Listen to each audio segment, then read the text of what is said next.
בעיצומה של נסיעה בכביש מהיר, אני פתאום קולט את עצמי, מעניין, וואו. ואני אומר לעצמי, רגע, מה קורה פה? ורגע לפני שאתם מתפלים ואומרים לעצמכם, מה עובר עליו? אספר לכם שהאזנתי לשיעור של הרב ג'ייקובסון. והדברים שלו נגעו בי. ואז הבנתי תובנה חשובה במיוחד לכל מי שרוצה להעביר הרצאה, להעביר מסר, שהקהל יקלוט אותו ויזכור אותו לנצח. עכשיו, אם אנחנו מתחילים בפרשת השבוע המסופר, כל הקהל נרדם. יש משהו במילים האלה בפרשת השבוע המסופר, שעושה לנו במוח כיהודים זמן לנוח. אבל אם אנחנו רוצים שהקהל יהיה איתנו בהתלהבות ויחיה אותנו, ובאמת יזכור את מה שאמרנו, ויחזור על זה בשולחן שבת ויגיד, וואו, ממנו שמעתי רעיון טוב, עלתה בי תובנה שאני רוצה לשתף אתכם, איך לגרום להרצאה שלכם להיות מנצחת. עכשיו, יש הרבה טריקים איך לגרום להרצאה להיות מנצחת. ומסרתי אותם בעבר, ויש לי אותם כמשנה סדורה, אבל הם טריקים. זאת אומרת, הם דברים שיכולים לגרום לנו לגירויים שהקהל יישאר איתנו ערני. אבל מה שאני הולך להגיד עכשיו, זה לא טריק. זה משהו אמיתי שנוגע בלב שלנו. שימו לב, הדרך לגרום לקהל לזכור את ההרצאה, שהם יקראו להרצאה המנצחת שהם יקשיבו לה בחיים, זה שהם יעננו עם הראש. אתם מקשיבים למה שאני אומר, כן? שאני לא מדבר לריק.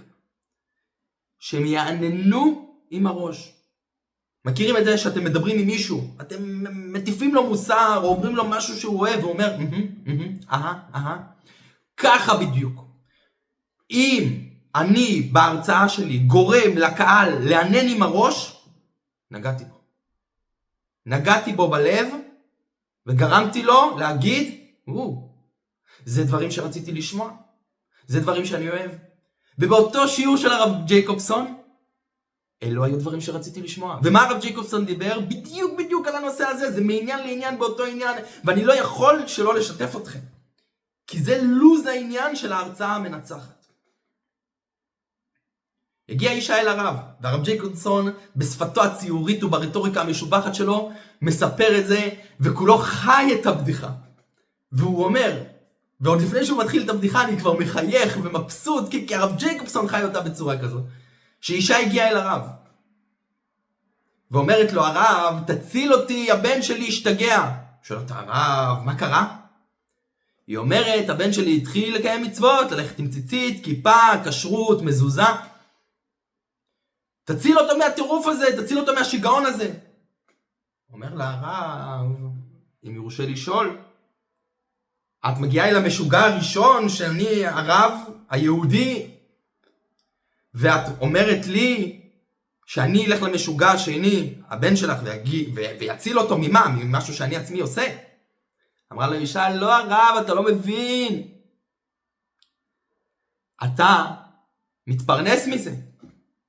זה העבודה שלך, אתה צריך לעשות את זה כי זה העבודה שלך. אבל הוא עושה את זה מתוך אמונה אמיתית, אף אחד לא משלם לו על זה, והוא באמת עושה את זה, הוא השתגע. והבדיחה הזאת היא לא מצחיקה ולא עצובה, היא אמת. היא אמת של החיים שלנו, שלפעמים יש דברים שאנחנו עושים כי זאת הפרנסה שלנו, כי ככה אנחנו צריכים. אבל לפעמים יש דברים שאנחנו עושים כי זה האמונה האמיתית שלנו, אנחנו חיים את זה, וזה בדיוק הנקודה של ההרצאה המנצחת. האם אני בא למסור הרצאה כי קיבלתי עליה משכורת? האם אני בא למסור הרצאה כי יש לי 40 דקות להעביר וזה מה שאני עכשיו צריך לעשות, אז יאללה, נעשה משהו? או האם יש לי אמונה חזקה שהדברים שאני הולך להגיד עכשיו הולכים לשנות את הקהל שמאזין לי? הולכים לעשות בהם הזזה, הולכים לפעול בהם משהו. ואז, כשאני מגיע להרצאה מתוך אמונה חזקה, מתוך להט, מתוך התלהבות, שאני אומר לעצמי, מה הקהל רוצה לשמוע? מה ייגע בהם? מה נוגע בי שיגע בהם? הרצאה היא לגמרי אחרת. אני לא הייתי קורא לזה במילה הרצאה בכלל. הייתי קורא לזה באיזשהו שיתוף אישי, באיזשהו השיעור שישנה להם את החיים. ומי המרצים המצליחים באמת? אלה שבאים ואומרים, כל שיעור אני רוצה להוציא את המאזינים ממקום X למקום Y, שהיה להם את התפיסה הזאת, ועכשיו יהיה להם את התפיסה השנייה האחרת. וזה הרצאה טובה. הרצאה שהקהל אומר, ככה, התנועה הזאת בראש, כשאתם רואים את הקהל שלכם עושה ככה, ניצחתם את ההרצאה. אני מקווה שאתם מעניינים בראש.